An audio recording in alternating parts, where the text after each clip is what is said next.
토크합니다 시간입니다. 자, 오늘은 백승건 커뮤니케이션 컨설팅 앤 클리닉 대표와 함께 하겠습니다. 대표님 안녕하세요. 네, 안녕하세요. 네, 먼저 제가 좀 소개를 드릴까요?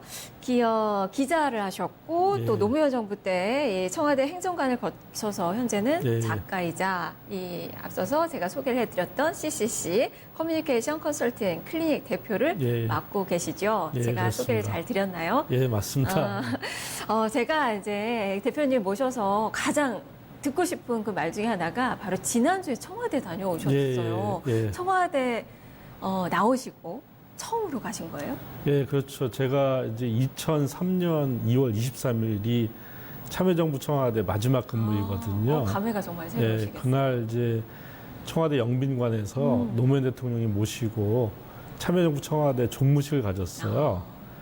그걸 이제 갖고 난 이후에 청와대 이제 그 면회소는 갔지만 안에는 처음 들어갔죠. 그래서 보니까 제가 지난주 목요일 날 강연을 했는데 네, 청와대 상춘 포럼에서 강연을 맞습니다. 하셨어요. 그 계기도 상당히 좀 궁금하고 소회가 정말 남다르셨을 것 같아요. 네. 제 책을 이제 문재인 대통령님께서 보고서의 법칙 제 책을 보시고요. 이 내용은 좀 우리 청와대 직원들이 같이 이 책 내용을 좀 아는 게 좋겠다. 공유했으면 좋겠다. 이렇게 해서 아마 이제 그 상춘 포럼을 담당하는 담당자들한테 이제 이렇게 아마 추천을 한 모양입니다. 그래서 저한테 연락이 왔고 제가 11년 만에 이제 그 청와대 저희 참여정부 청와대 종무식을 했던 바로 그 장소에서 또 강연도 이렇게 같이 하게 됐어요. 그래서 이 감회가 좀 남다르고 좀 약간 울컥한 생각이 좀 들더라고요. 의미 있는 또 장소에서 그렇습니다. 다시 한번 서셔서 직원들에게 정말 의미 있는 강의. 그게 또 노영민 이 대통령 비서실장의 업무 지시와도 연관이 있는 것 같고 그래서 초빙이 되신 것 같은데 얼마 전에 보니까 이제 노영민 그 비서실장이 문재인 대통령이 밤늦게까지 보고서를 본다고 이게 보고서를 좀 줄여야 되겠다라고 이야기했습니다. 제가 들어보니까 대통령이 이거 열람을 하면 시간이 다 찍힌다면서요. 맞습니다. 그래서 이 늦게 이걸 보시는구나 이런 걸 아셨던 것 같은데 그렇다면 이 보고서 문화 개혁을 하겠다는 이야기인가요? 아니 그건 잘 모르겠습니다. 그리고 뭐 제가 이제 강연을 한 거는 아무튼 직접적인 계기는 이제 문재인 대통령님 책을 보신 게 계기가 됐고요. 이 노영민 비서실장님 그거와 연관성은 잘 모르겠습니다. 그런데 이제 노영민 비서실장께서 이제 문재인 대통령님이 막 새벽 2, 3시까지 보고서를 보고 있고 이게 이제 그 너무나 그 양도 많고 또 대통령님이 다른 또 중요한 일들을 하셔야 되는데 거기에 이제 너무 많은 시간들을 이렇게 할애하신 거에 대해서 좀 이제 안타까움을 이렇게 표했던 것 같습니다. 이게 이제 어떻게 구체적으로 보고서 문화의 개혁으로 이어질지 모르겠지만 제가 이제 한 가지 좀 말씀을 드리고 싶은 것은 아마도 이제 대통령님한테 올라가는 보고서의 양은 줄일 수가 없을 겁니다. 그러니까 직접 대통령이 보시고 판단할 보고서의 양은 줄이고 싶어도 줄일 수가 없어요. 다만 보고서를 보다 이 청와대 직원들이나 또 정부 부처의 직원들이 효율적으로 씀으로써 양은 줄일 수 없지만 형식을 갖춘다면 눈에 훨씬 더 잘 들어오죠. 그래서 보고서의 어떤 내용이나 이런 것들을 좀 컴팩트하게 원페이지 보고서 중심으로 가져가면 양은 줄이지 않지만 보는 어떤 절대 시간을 줄일 수 있기 때문에 그런 방식으로 앞으로 청와대 보고서의 문화들을 개혁해 나가는 것이 좀 좋지 않을까 생각이 들거든요. 왜냐하면 대통령님의 시간은 저는 국가의 자산이라고 생각을 하거든요. 그렇죠. 국가의 자산을 보고서를 보는데 이렇게 지나치게 많이 쓰는 것은 일종의 이제 국가의 자산을 낭비하는 행위라고 좀 할 수가 있거든요. 시간 관리를 또 잘 해야지 맞습니다. 국민들의 또 삶도 또 풍요로워지니까요. 한 가지, 말씀하시죠. 한 가지 궁금한 점은 그렇다면 노무현 대통령 때, 노무현 정부 때 보고서 문화는 어땠길래 좀 그런지가 좀 궁금해요. 그때도 한 2005년까지, 2003년에 이제 노무현 대통령님이 이제 그 취임하시고 나서 2005년까지는 상황이 굉장히 안 좋았습니다. 뭐냐면 보고서에 매뉴얼도 없고 또 청와대라고 하는 곳은 여러 집단들이 와서 그 일을 하는 곳이잖아요. 부처도 뭐 다양한 부처에서 오고 공공기관에 오기도 하고 또 저처럼 이렇게 민간인 신분에서 별정직으로 오기도 하다 보니까 다 보고서의 어떤 형식이나 이런 것들이 다 제각각이었던 거죠. 그래서 이것을 이제 대통령이 보시다 보니까 너무나 힘드신 거예요. 저희 때도 이제 이지원을 통해서 대통령님이 보고서를 열람하는 시각이 찍히거든요. 그렇게 보면은 새벽 2, 3시까지 보고서를 이렇게 꼼꼼하게 보셨다는 이제 그런 이게 기록이 남습니다. 아침에 이제 출근해서 그 열람 시간을 보면은 대통령님이 52시간 근무를 못 하시네요. 그러니까 네. 마음이 이제 참모로서 죄송스러운 마음도 들고 마음이 짠하죠. 그 시각까지 이렇게 보고서를 보고 계셨다는 게 안타깝기도 하고요. 이제 이런 것들이 이제 2005년에 대통령님도 이제 큰 문제의식을 갖고 있었고 또 청와대 직원도 이제 문제의식을 갖게 돼서 이 보고서 품질 향상 개선 그 팀을 만들게 됩니다. 이 청와대 혁신 동아리인데요.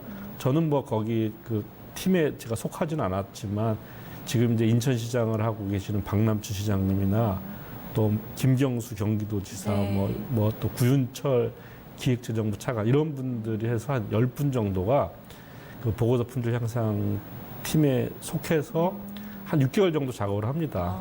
그래서 이 보고서 품질 그 청와대 보고서 매뉴얼이라는 걸 만들게 되고 요걸로 이제 청와대 안에 어떤 보고서에 매뉴얼이 만들어졌던 거군요. 그래서 네. 그 매뉴얼에 따라서 다 이제 보고서를 쓰다 보니까 쓰는 사람도 쉽고 또 대통령님이 이제 읽는 사람도 쉬워진 거죠. 네. 요게 이제 청와대에서 2006년, 7년 이렇게 정착이 됐고요.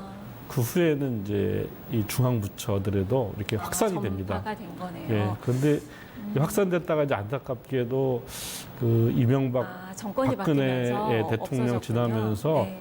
좀 이 청와대 보고서 매뉴얼이 이렇게 발전하지 못하고 조금 이제 좀 형식적으로 그냥 이렇게 껍데기만 전달되는 이런 이제 그런 상황이 됐던 거죠. 그거를 이제 지금 예. 문재인 대통령님께서는 예, 다시 예. 복원시키고 싶으신 거네요. 그건 잘 모르겠습니다. 그건 잘 모르겠는데 그렇게 해야 되지 않을까. 왜냐하면 결국 공무원들은 보고서로 일을 하는데 네. 보고서의 어떤 그런 내용과 형식이 이게 명실상부해야 네. 되잖아요. 그래서 다시 어떤 그 참여정부 때 했던 그런 보고서 매뉴얼 개혁 작업이 이제 문재인 정부에서도 좀 진행되어야 되지 않겠는가. 이것이 네. 단지 뭐 어떤 대통령님의 어떤 보고서를 보는 시간을 주는 것뿐만 아니라 공무원들이 정말 제대로 국민들을 위해 일할 수 있도록 또 공무원들이 또 국민들과 제대로 소통할 수 있도록 하기 네. 위해서도 이런 작업들이 좀 청와대를 중심으로 혹은 뭐 정부를 중심으로 벌어졌으면 좋겠다는 마음입니다. 네. 예, 예. 대통령께서도 이 보고서의 법칙 쓰신 예, 예, 이 책을 읽고 예. 나서 이제 초빙을 예, 예. 하신 거잖아요. 예, 그렇습니다. 이 책이 상당히 또 궁금해요. 어떤 예, 예. 책이길래. 그리고 예. 사실 보고서 관련된 책은 여러 굉장히 책들이 많죠. 있는데 예. 과연 어떤 차이점이 예, 있길래 예. 보고서를 쓰려면 어떻게 써야 되는지 꿀팁도 좀 간단하게 예, 예. 제시를 좀 해주시죠. 네. 사실 이 책은 제가 이제 그 청와대 나오고 나서부터 한 10년 동안 그 전국의 뭐 대기업이나 중앙부처, 공공기관, 지자체 이런 다양한 직장인들 대상으로 제가 10년 정도 강의를 했습니다. 네. 그러니까 1년에 한 200차례 정말 많이 강연을 했죠. 네. 이런 경험들을 이제 집대성한 책이고요. 전에 이제 2006년에 그 청와대 보고서 매뉴얼이 대통령 보고서라는 책으로 나옵니다. 이 책이 상당히 좋은 책이고 그동안 많은 이제 사람들이 보고서를 쓸 때 이 책을 참고를 했는데요. 약간 이제 이 책의 한계라고 한다면은 그 보고서를 보는 분이 이제 대통령님이잖아요. 그러니까 청와대라고 하는 약간 특수한 조건 속에서 쓰여진 책이기 때문에 네. 넓게 이렇게 기업이나 일반 공공기관이나 이렇게 일반 직장인한테 적용하기 굉장히 어려운 거죠. 제가 이번에 쓴 책은 이제 그런 청와대라고 하는 어떤 울타리를 벗어나서 모든 직장인들이 이제 할 수 있도록 모두에게 그렇게 필요한 책이네요. 그렇죠. 그렇게 좀 네. 보편화시켰고요. 또 보고서 작성의 여러 가지 이제 방법들을 저는 한 6가지의 매뉴얼로 이렇게 좀 정리를 했어요. 이 매뉴얼이라고 하는 거는 이제 이 책을 읽은 사람이 이 매뉴얼을 이해하고 네. 자기가 보고서 쓸 때 적용하면 계속 이제 활용할 수 있는 이런 나중에 이제 잘 읽게 되는 것들이거든요. 거죠. 네. 네. 제가 이제 꿀팁 하나, 뭐 꿀팁이라고 하기보다도 하나의 중요한 보고서의 원칙인데요. 저는 항상 강조하는 것이 독자 중심으로 써라. 그러니까 결국 보고서를 보는 읽는 사람이 결재권자를 네. 중심으로 쓰다 보면 사실 모든 문제가 해결되는 겁니다. 우리가 그 자리에 서 있지 않고 자기를 중심으로 쓰다 보니까 그 어떤 자기가 일한 순서대로 보통 보고서 쓰잖아요. 네. 근데 결재권자가 독자는 저 사람이 일한 순서대로 보고서 읽고 싶지 않거든요. 그 사람들은 궁금한 순서가 따로 있어요.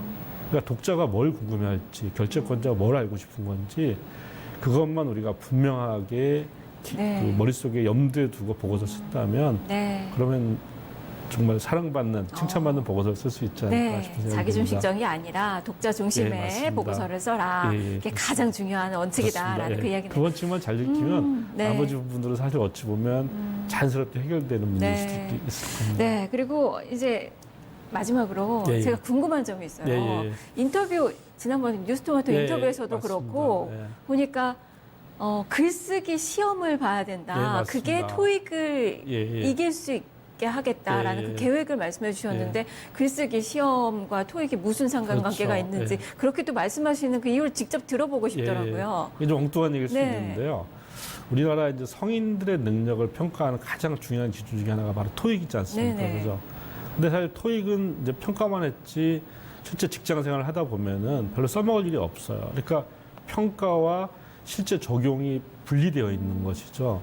근데 글쓰기는 시험을 보지는 않지만 실제로는 그 회사 생활을 하는데 토익보다도 훨씬 더 중요한, 많이 네. 쓰이잖아요. 그런데 어디서도 글쓰기 능력을 평가하지 않습니다. 지금 이제 몇몇 그 이렇게 기관에서 이 어떤 국어 능력을 평가를 하지만 국어 능력과 글쓰기 능력은 다릅니다. 그러니까 글을 통해서 어떻게 소통하느냐 그 능력을 평가를 해야 되죠. 그러면 네.